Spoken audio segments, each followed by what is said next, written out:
Hey you guys, what's up? Okay, for all of you who wanted me to go to breakfast with Lord Ronson, I did, and there's a lot to fill you in on. Okay, so before breakfast, I took a little cat nap, and I ended up having this really vivid dream that I was standing in a meadow, and the woman in white, the one who I saw through my chamber window, she was in the meadow, and she's like this really beautiful petite woman from probably the 19th century, and she was holding hands with the little girl from the locket, and they were dancing in a circle holding hands, and the woman was saying, "Sylvie, Sylvie, you're my darling girl," which I thought was really cute. But then they stopped and they saw me and they faced me and they said, together, "Help us, help us."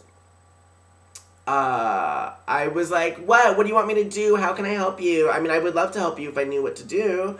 The woman looked really distressed and she pulled out the cigarette case that I found, and she started smoking a cigarette, which made me really crave a cigarette, but then she just looked really anxious, and she was just puffing away, and then Sylvie ran over to this little tree swing that was attached to a mighty oak, and she started swinging back and forth, and then she swung really hard and disappeared. Then I woke up.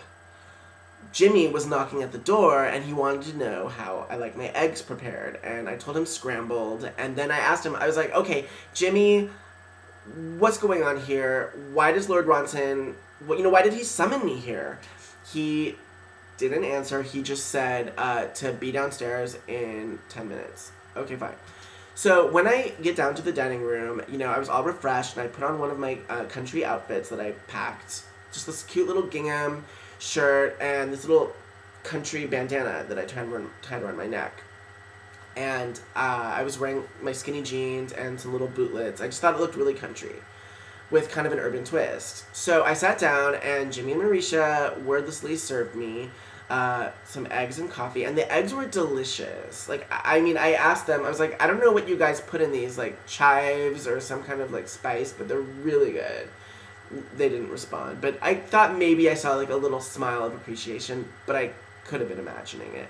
Okay, anyway, back to the main event. Lord Ronson, surprisingly, get this, we hit it off. We really hit it off. We were conversing and chatting and laughing, and maybe it was the coffee coursing through my veins. It was a really strong brew. But it just made me really chatty, and I spent most of the time talking about myself when I probably should have been asking more questions. But, I was telling Lord Ronson about, how I work at the Pittsburgh Supermall in the Hot Topic, and I'm really close to getting promoted to assistant manager, and I'm pretty excited about it. But then I ask him, I'm like, "Okay, my lord," and then he stops me. Get ready for this. He stops me and says, "Please call me Wenceslas." Okay? We're on a first name basis now. So I'm like, "Okay, Wenceslas, why did you summon me here to your mansion?" And he said something along the lines of, a friend of a friend of a friend showed him my Facebook profile, and he was intrigued and wanted to get to know me and wanted to offer me this luxurious week in the countryside. And, I'm never one to turn down an invitation to enjoy a bit of luxury. I fancy myself somewhat continental, But at any rate, maybe that's why I didn't ask any questions, and that's been a big problem of mine. I never ask enough questions. Anyhow, Wenceslas is looking pretty good in the light of day. He looks younger than I thought. He looks very dapper. He just looks like a gentleman, like an old world gentleman. And he's wearing this little smoking jacket and a different clasp now. It's like a little cluster of jewels, and my eyes go right to it. I'm like a magpie. If I see something shiny and sparkly, I go right to it. And then he offers to show me around the grounds, give me a little tour. And this would be the first time I'd have set foot outside the house since arriving. And so I'm like, yeah, I am getting a little stir crazy, a little cabin fever, and I'd love to, Wenceslas. So we walked around the grounds, and he showed me the greenhouse and the sculpture garden and the hedge maze. This really tall, really impressive hedge maze. And I was going to ask him, I was like, does Jimmy trim that?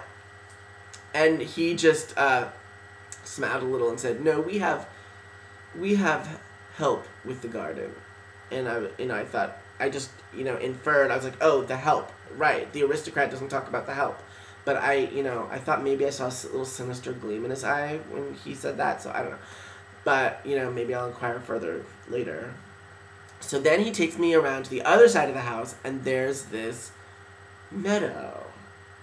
Okay, it's the meadow from my dream, and I haven't seen it since I arrived. Unless I, as I arrived at the mansion, I might have seen it and forgotten. But no, I've never seen this meadow before, and it's from my dream. Okay, maybe I was getting excited from that, but it emboldened me to ask him, okay, Wenceslas, who's the old woman in the basement? Sylvie or whatever? And I'm almost about to show him the locket and the cigarette case, which are both in my pocket, because I wasn't sure I should leave them in the room. I don't know, just in case, Jimmy or Mauricia starts snooping through my stuff. But anyway, he, changed, completely. His whole mood and demeanor changed, and he's like, we must never speak of Sylvie again. Okay, obviously I'm treading on fragile ground here or something. And he suddenly, I just feel energetically he's pulling away from me. And he says that he's going to retire to his chambers, but there's going to be a ball tonight in the ballroom, and Jimmy and Mauricia are going to provide the proper attire for me. Okay, so now I'm attending a ball tonight, and I'm a little creeped out by the way he, changed about the old woman in the basement, and, I'm just sensing something's a little off, or a lot off. So, now I'm back in my chamber, and Jimmy's gonna bring up some outfits for me to try on any minute now, and, what do you guys think? Should I go to the ball? Should I, pick up on these cues, which are probably, beyond red flags? They're, flashing red lights telling me, get out, get out. But now I kind of want to know, who's the woman in white? What's going on with Sylvie? I kind of want to get to the bottom of this mystery. What do you guys think? I can hear Jimmy and Mauricia, unless some other workers came in, rearranging furniture downstairs. This whole commotion. What do you guys think? All right, let me know. Peace.